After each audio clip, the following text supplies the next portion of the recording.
ও নবীর এই প্রেমিকেরা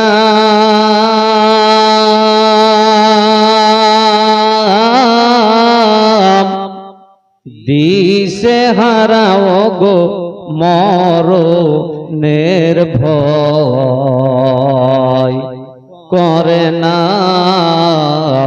অপ্রেম তো মরে না প্রেম তো মরে না প্রেম করেছেন আর প্রেম করেছেন এ মুসা নবী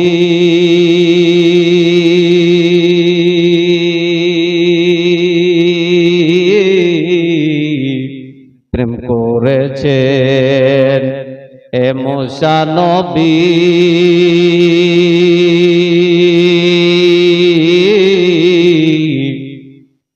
আর তুর পাহাড়ে গেলেন এ চলি গো প্রেম করেছেন এ মুসা নবী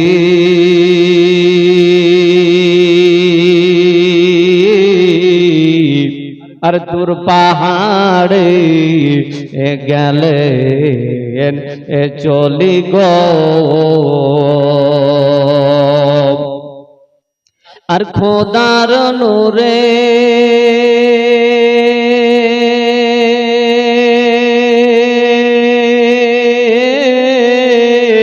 পাহাড় পুড়ে ও গো মুসা পুড়ে না প্রেম তো মরে না মোহব্বত বলুন সুবহানাল্লাহ সবাই মিলে বলুন না সুবহানাল্লাহ প্রেম তো মরে না প্রেম করেছেন ইব্রাহিম নবী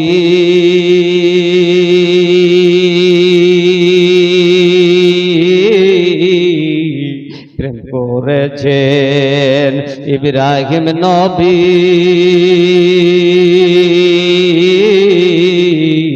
আর নমরুদের আগুনে গেছেন চলি প্রেম করেছেন ইব্রাহিম নবী আর নমরুদের আগুনে গেলেন চলি গো নমরুদের লকড়ি পুড়ে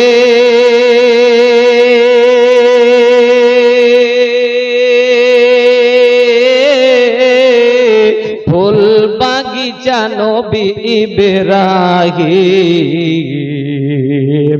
পুড়ে না প্রেম তো মরে না প্রেম কাকে বলে বাবা যে নবী ইব্রাহিম আমার খোদা আমার প্রভু আমার আল্লাহ পাকের সঙ্গে কতটা চেন রেখেছিলেন মোহাব্বত রেখেছিলেন কতটা আপনার জানো ইসকে মোহাব্বত ছিল আমার নবী ইব্রাহিমের আমার নবী ইব্রাহিমকে ওই নমরুদের দলেরা ফেরাউনের দলেরা নমরুদ বলেছিল ওই নবী ইব্রাহিমকে যদি আপনার লোকড়ের আগুনে ফেলে দেওয়া হয় তাহলে কিন্তু ওই নবী ইব্রাহিমকে পুড়িয়ে দিলে তার যেন আর ইসলাম বলতে আর ধর্ম বলতে কিছুই থাকবে না সুবহানাল্লাহ আমার আল্লাহ পাক আল্লাহ তাআলা মহান রব্বুল আলামিন আমার নবী ইব্রাহিমকে জগতের বুকে পাঠিয়ে দিলেন বলে নবী ইব্রাহিম গো দুনিয়ার বুকে চলে যাও পৃথিবীর বুকে চলে যাও ওগো নবী ইব্রাহিম দুনিয়ার বুকে পৃথিবীর বুকে তোমাকে পাঠানোর আমার একটা উদ্দেশ্য আমি আল্লাহ পাক আল্লাহ তাআলা দুনিয়ার বুকে তোমাকে এর জন্য পাঠিয়েছি বন্ধুরে আমার কত না বক্তব্য ওয়াজ মাহফিলে আপনারা শুনতেছেন রে বাবা কিন্তু কাজে লাগছে না আল্লাহকে ভালোবাসতে হবে কেমন করে আল্লাহকে পেতে হবে কেমন করে। আমার নবী ইব্রাহিম আল্লাহর সঙ্গে কতটা কালেকশন ছিল, কতটা না মুহাব্বত ছিল। দেখুন আল্লাহ পাক আল্লাহ তাআলা ইব্রাহিম নবীকে দুনিয়ার বুকে পাঠানোর উদ্দেশ্য আমার রব্বে কায়নাত বলে ওগো আমার নবী ইব্রাহিম, দুনিয়ার বুকে যে তোমাকে পাঠিয়েছি আমি আল্লাহ এর জন্য পাঠিয়েছি যে দুনিয়ায় গিয়ে তুমি ইসলাম প্রচার করো, ধর্ম প্রচার করো। হযরত ইব্রাহিম পৃথিবীর বুকে আসার পরে, দুনিয়ার বুকে আসার পরে নবী ইব্রাহিম আলাইহি ওয়াসাল্লাম, ইব্রাহিম পয়গম্বর যেন আপনার মূর্তি পূজা করার জন্য তাদেরকে গিয়ে যেন আমার নবী ইব্রাহিম দাওয়াত দেয়, বলো ওগো আমার গ্রামের লোকেরা, ওগো দেশবাসীরা, তোমরা যে মূর্তি পূজা করতেছ, তোমরা যাকে খোদা বলে মানতেছ, যাকে তোমরা দেব দেবীর পূজা করতেছ, আসলে তোমাদের এ কিন্তু আসল খোদা হতে পারে না, এটা তোমাদের আসল খোদা প্রভু হতে পারে না। যদি আসল খোদার ইবাদত করতে হয় এক আল্লাহকে মেনে নাও, নবীর উপরে ঈমান আনো, কালমা পড়ে মুসলমান হয়ে যাও বন্ধু আমার ভাইয়েরা গো। কেন না তোমরা যদি আপনার ধর্মকে পালন করতে চাও তাহলে আমার এক আল্লাহর প্রতি ঈমান নিয়ে এসো, বলুন সুবহানাল্লাহ। নবী ইব্রাহিমের কথা তারা যেন কিছুতেই বুঝে না। এ বাচ্চা আস্তে বাবা, গ্রামের লোকজন যেন নবী ইব্রাহিমের কথা বুঝতে চাই না বাবা, কিছুতেই যেন শুনতে চাই না। হঠাৎ একদিন যেন ওই আপনার ইহুদি নাসারা, ওই যারা বেদিনেরা, ওই মুনাফিকের দলেরা, ও মুসলিমদের যেন একটা মেলা হয় বাবা, বাৎসরিক মেলা, প্রতিটা মানুষ এই মেলাতে অংশগ্রহণ করে। সেই দিন কিন্তু দেখা গেল সবাই যেন দলের দল ওই মেলা দেখে অংশগ্রহণ করতে গেছে, ওই মেলা দেখতে সবাই গিয়েছে বাবা। আমার নবী ইব্রাহিমকে অনেকে ডেকেছে, আমার নবী ইব্রাহিমের মা বাবা পর্যন্ত বলেছে, কিন্তু আমার নবী ইব্রাহিম যেন উনি যেন জান নাই বাবা গো। এমন তো অবস্থায় সবাই যখন চলে গেছে, এদিকে নবী ইব্রাহিম করেছেন কি কিছু ভোগ নিয়ে যেন ওই মন্দির খানাতে দেব দেবীদের কাছে গিয়ে পৌঁছেছে। দেব দেবীর কাছে যাওয়ার পরে যে অতগুলো দেব দেবীর মধ্যে মন্দিরের ভিতরে ছোট থেকে বড় পর্যন্ত অনেক যেন দেব রয়েছে, অনেক যেন পূজা রয়েছে, মূর্তি রয়েছে বাবা। আমার নবী ইব্রাহিম সেই জায়গায় গিয়া ছোটদেরকে বলে, ওরে দেব দেবী, ওরে আমাদের আব্বা মায়েদের যে খোদা, ওগো আমার দেশবাসীদের যে খোদা, তোমাদেরকে খোদা বলে মানে, তোমাদেরকে আল্লাহ বলে মানে, কিন্তু আমি নবী ইব্রাহিম তোমাদের কাছে আজকে এসেছি।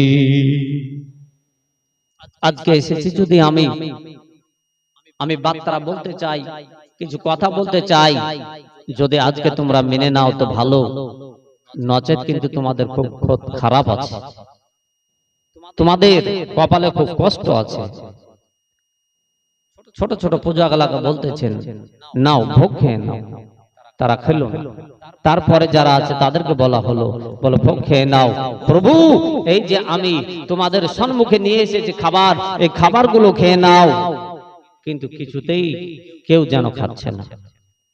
এবার ওই পূজার মধ্যে যে ঠাকুর বানানো হয়েছে, দেব দেবী বানানো হয়েছে, তাদের মধ্যে যে সব থেকে বড় পালোয়ান মোটা, যার নাম হলো হাবলদার,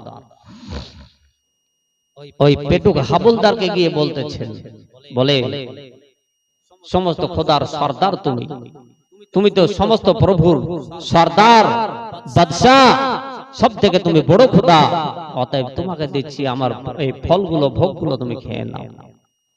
ফলমূলগুলো যদি তুমি খাও তাহলে আমি বুঝতে পারবো যে সত্যি তুমি খোদা, আর যদি না খাও তাহলে আজকে তোমাদের রিহাই নাই। সবাইকে একের পর এক বাবা বলা হলো, কিন্তু কেউ যেন আপনার নবী ইব্রাহিমের ফলমূল গুলো যেন খেলো না, আমার নবী ইব্রাহিমের কথা কিছুতেই তারা মানলো না। আমার নবী ইব্রাহিম বললেন কি, ওই যেন ছোট থেকে বড় পর্যন্ত সকল যেন দেব দেবী গুলোকে, মূর্তি গুলোকে ভেঙে চুরমার করে দিলেন। এমন তো অবস্থায় সবার যে বড় ছিল, যে হাবলদার যার নাম, ওই হাবল পূজাকে তার কাছে গিয়ে আপনার ছোটগুলোকে আপনার কুড়োল দিয়ে ভেঙে দেওয়ার পরে ওই হাবলদারের হাতে যেন কুড়োলটাকে ধরিয়ে দেওয়া হলো। হাবলদার কুড়োটাকে ঘাড়ে করে নিয়ে দাঁড়িয়ে রয়েছে। এমন তো অবস্থায় বেরাদার আমার বন্ধুরা, ও আমার সোনা মানিকেরা, ও আমার মা বোনেরা, একটু মাগো শুনে জানা মাগো রাতের বেলা, তাই তো বলতেছিলাম আপনার জানো নবী ইব্রাহিম আলাইহিস সালাম উনি আপনার করলেন কি, ওই বড় পেটুক যে পূজা ছিল, ওই হাবলদার পূজার হাতে আপনার কোড়লটাকে ধরিয়ে দিয়ে আপন যেন বাসায় ফিরে এলেন। এমন তো অবস্থায় ওই যখন অমুসলিমের দলেরা, অন্যায় অত্যাচারের দলেরা আপন আপন যখন মেলা থেকে বাড়ি ফিরল বাবা, তো বাড়ি ঢোকার আগে ও অমুসলিমরা দেখবেন যেখানে মূর্তি দেখতে পাবে, যেখানে মন্দির দেখতে পাবে, দূর থেকে প্রণাম করে কিনা? জি করে। প্রণাম করতে গেল তো গিয়ে যেন দেখছে যেন আমাদের মন্দিরের ভিতরে যে ছোট ছোট পুজোগুলো ছিল, দেব দেবীগুলো রয়েছিল, সমস্ত দেব দেবীগুলো সবকে যেন ভেঙে চুরমার করে দিয়েছে। কিন্তু দেখছি শুধুমাত্র বড় পূজাটা আমাদের রয়েছে। ব্যাপারটাকে এইভাবে জানাজানি শুরু হয়ে গেল বাবা গো, ওগো আমার আব্বাজি, আমার সোনা মানিকেরা। এই দেখেন যেন আপনার বাদশার কানে খবরটা পৌঁছালো, নমরুদের কানে আওয়াজটা পৌঁছালো। বলো ওগো আমাদের বাদশা গো, ওগো আমাদের হুজুর গো, আজকে আমাদের সমস্ত যেন মন্দিরের সমস্ত পূজাকে ভেঙে চুরমার যেন করে দিয়েছে। এটা কি করেছে, কার দ্বারাই সম্ভব, এটা কিন্তু আমরা যেন কিছুতেই বুঝে উঠতে পারি না। একের পরে সবার এখানে এই আওয়াজ পৌঁছে গেল, সবাই দেখতে যায়, দেখছে যে হ্যাঁ ছোট ছোট পূজাগুলো মূর্তিগুলোকে ভেঙে চুরমার করে দিয়েছে। শুধুমাত্র দেখা গেল যে বড় পূজাটাই রয়েছে। সবারই সন্দেহ হলো, কি কি সন্দেহ হলো, যে ওই নবী ইব্রাহিম সে নবী দাবি করছে, তার নতুন ধর্ম নিয়ে এসেছে, অতএব সম্ভবত ওই ইব্রাহিমের দ্বারাতেই এই কাজটা হয়েছে। চলো দেখি। এবার কিন্তু আমার নবী ইব্রাহিমের কাছে জানতে যাওয়া হলো। সবাই গিয়ে প্রশ্ন করলো, বলো নবী ইব্রাহিম, ওগো ইব্রাহিম গো, আমাদের গ্রামে তো কেউ যেন ছিল না, আমাদের এই গ্রামে কেউ যেন আপনার রয়েছিল না, অতএব বলো বলো তুমি কি আমাদের ওই খোদাগুলোকে ভেঙেছো, আমাদের ওই মূর্তিগুলোকে কি ভেঙে চুরমার করেছো?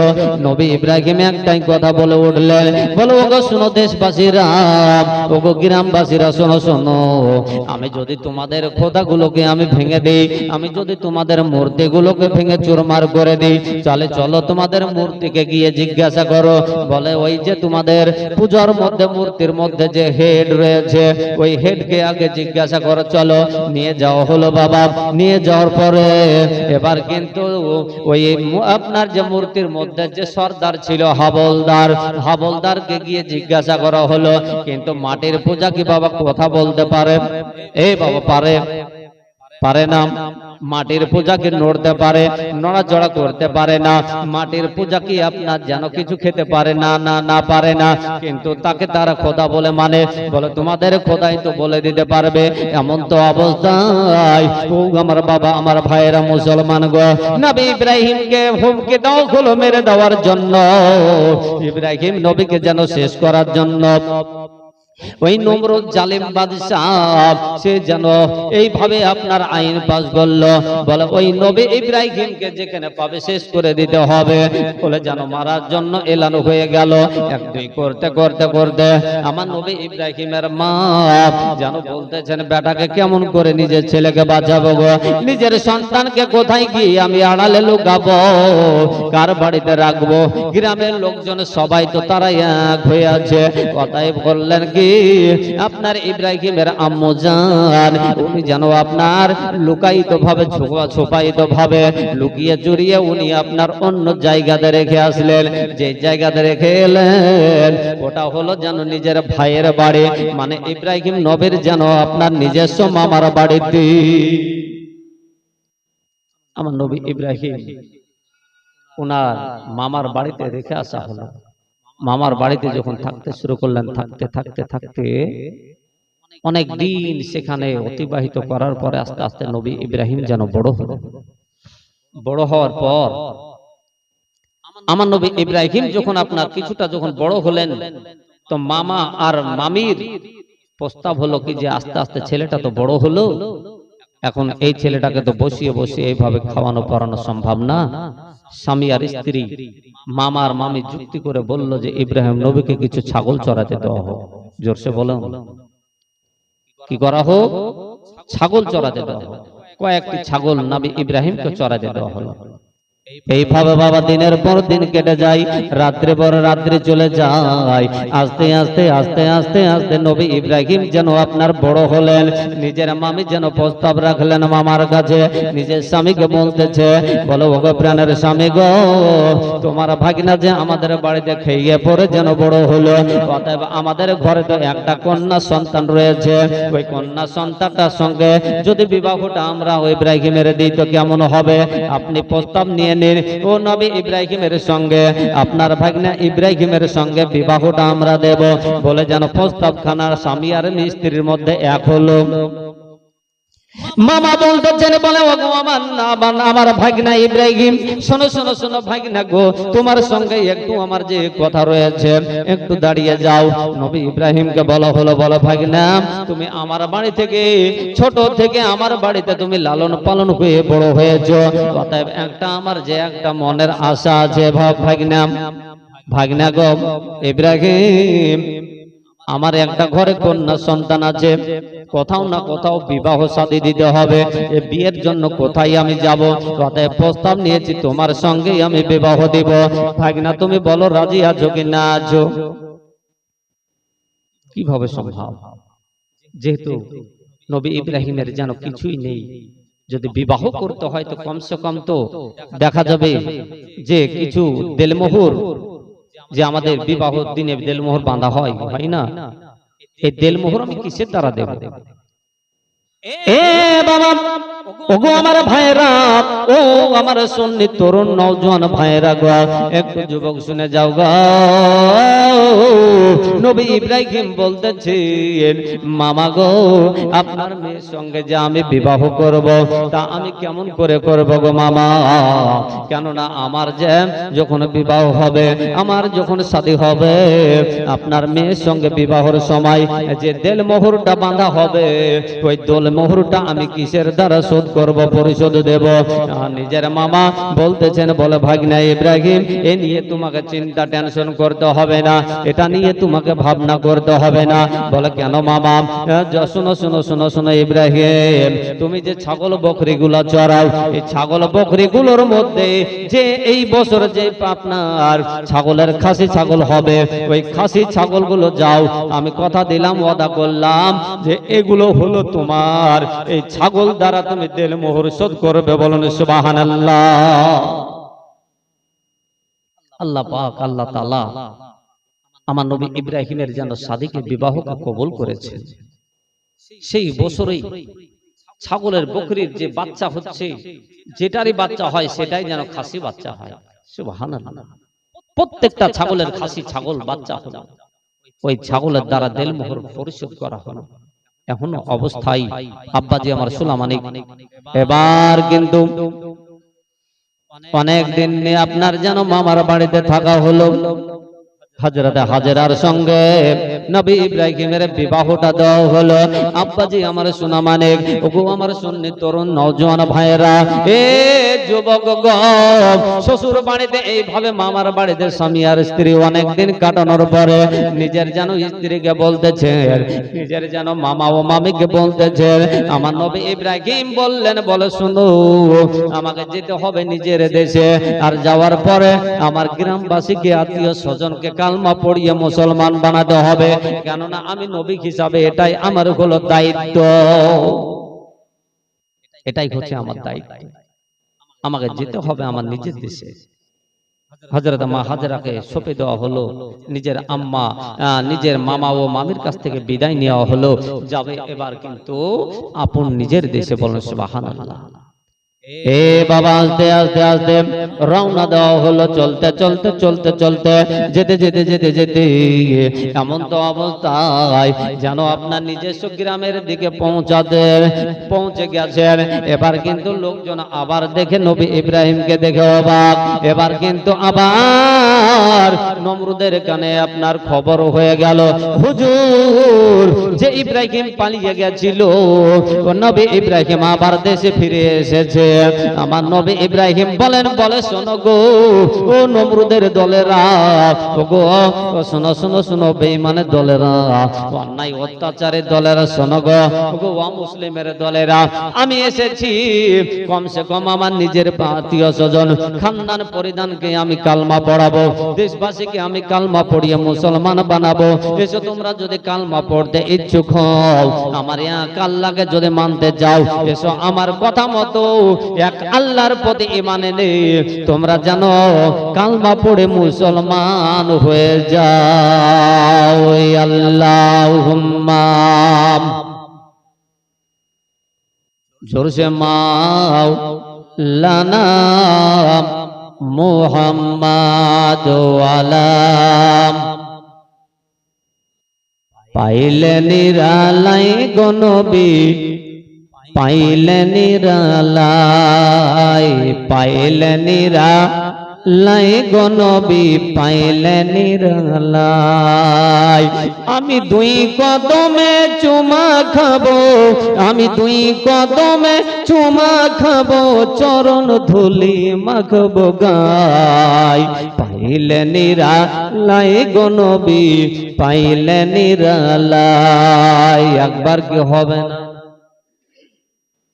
আর একটু জোরসে সবাই মিলে পাইলে নিরালাই গো নবী, পাইলে নিরালাই, পাইলে নিরালাই গো নবী, পাইলে নিরালাই। আমি দুই কদমে চুমা খাবো, আমি দুই কদমে চুমা খাবো, চরণ ধুলি মাখবো গায়। পাইলে নিরালাই গো নবী, পাইলে নিরালাই। আর দয়ার নবী কত দূরে, আরে লোহিত সাগরের তীরে, আর দয়াল নবী কত দূরে, আরে লোহিত সাগরের তীরে। মদিনার ওই সোনার ঘরে, মদিনার ওই সোনার ঘরে আছেন তিনি সর্বদাই। পাইলে নিরালাই গো নবী, পাইলে নিরালাই, পাইলে নিরালাই গো নবী, পাইলে নিরালাই। মোহব্বত আর একটু পাইলে নিরালাই গো নবী, পাইলে নিরালাই।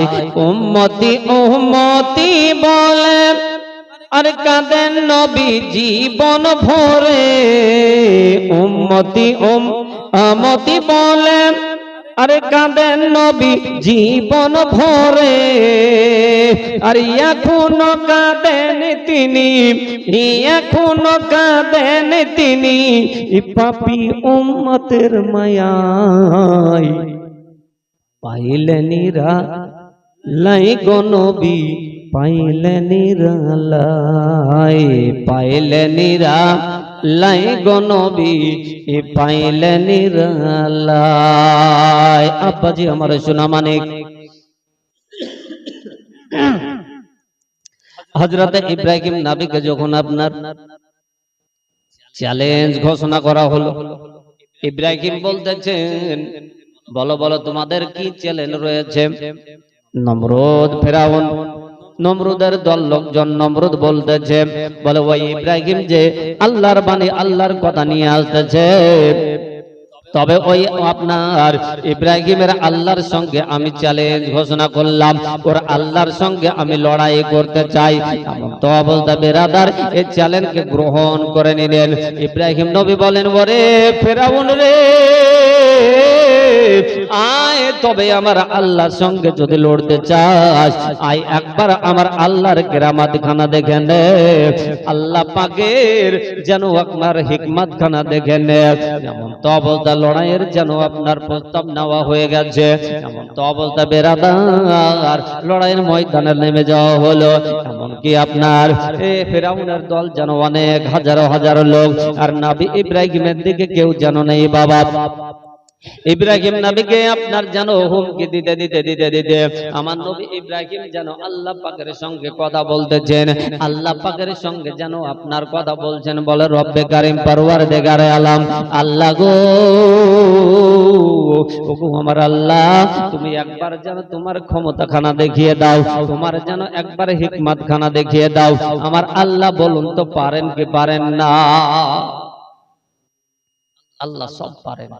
যে আল্লাহ রুজির মালিক, যে আল্লাহ হায়াতের মালিক, যে আল্লাহ মরণের মালিক, যে আল্লাহ বাদশাকে ফকির বানাতে পারেন, ফকিরকে বাদশা বানাতে পারেন, যে আল্লাহ অট্টালিকা বানিয়ে দিতে পারেন, ও আল্লাহ পাক আল্লাহ তাআলা ধন সম্পদ বানিয়ে দিতে পারেন। আবার ইচ্ছা করলে আল্লাহ আবার ছিনিয়েও নিতে পারেন। পারেন কি পারেন না? জি, কি বলছেন? জি, অবশ্যই পারেন। তো আমার আল্লাহ পাক আল্লাহ তাআলা বলতেছেন, নবী গো, তুমি আর ডরায়ও না, ভয় করিও না।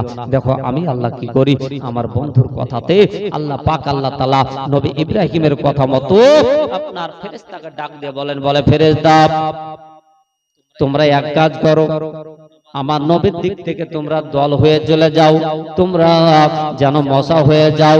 মশা হয়ে যাওয়ার পরে ওই নমরুদকে জব্দ করে দাও, নমরুদের লোককে জব্দ করে দাও। এখনো অবস্থায় আমার আব্বা আমার সোনা মানিকের আগো আল্লাহ পাকের তরফ থেকে আল্লাহ পাকের ফেরেশতারা মশা রূপ ধারণ করে ভন ভন ভন ভন করে চতুর্দিক থেকে চলে আসছে। একেবারে আপনার যেন অন্ধকার হয়ে গেল, মেঘের মতো যেন ঢেকে নিল। একটা ন্যাংড়া মশা, ভাঙা মশা বলে, নমরুদ রে, তোকে আমি জব্দ করব বলে নাক দিয়ে নমরুদের ঢুকে গিয়ে মাথার উপরে উড়ে পৌঁছে গেছে। আর নমরুদ যেন ওই মাথাতে যখন পৌঁছে যায়, মাথার যন্ত্রণাতে লোকজনকে বলে, নমরুদ ডেকে ডেকে বলে, ওরে আর সহ্য করতে পারি না, আমার মাথাতে একটা মশা ঢুকে গেছে। ল্যাংড়া মশাটা এবার মাথার ভিতরে ভন ভন ভন ভন করতেছে। এমন তো অবস্থায় না আপনার যেন নমরুদ বলতেছে, আর যেন সহ্য করা যায় না, আমার মাথাতে তোরা আঘাত কর, মারতে থাক। মাথাতে তখন আপনার মারতে শুরু করলো। নমরুদ বলে, না এইভাবে হবে না। নিজের পায়ের খড়ম দিয়ে নিজের মাথাতে পিড়তে শুরু করলো। রে বাবা, যত মাথাতে আঘাত করে ও মশা ততই যেন পাগল হয়ে গিয়েছে। ওই মশা মাথার ভিতরে ততই যেন ঘূর্ণি পাক খেলতেছে, যেন ভন ভন ভন ভন করে করতেছে। আর মাথার যন্ত্রণাতে সহ্য না করতে পেরে নমরুদ বলল কি, বাবা, ওই যেন নিজের পায়ের খড়ম দিয়ে মাথাটাকে ফাটিয়ে দিল। মাথা দুই টান হয়ে গেল, ন্যাংড়া মশা আপন উড়ে আপনার পালিয়ে গেল। এর নাম আল্লাহ পাকের হিকমত।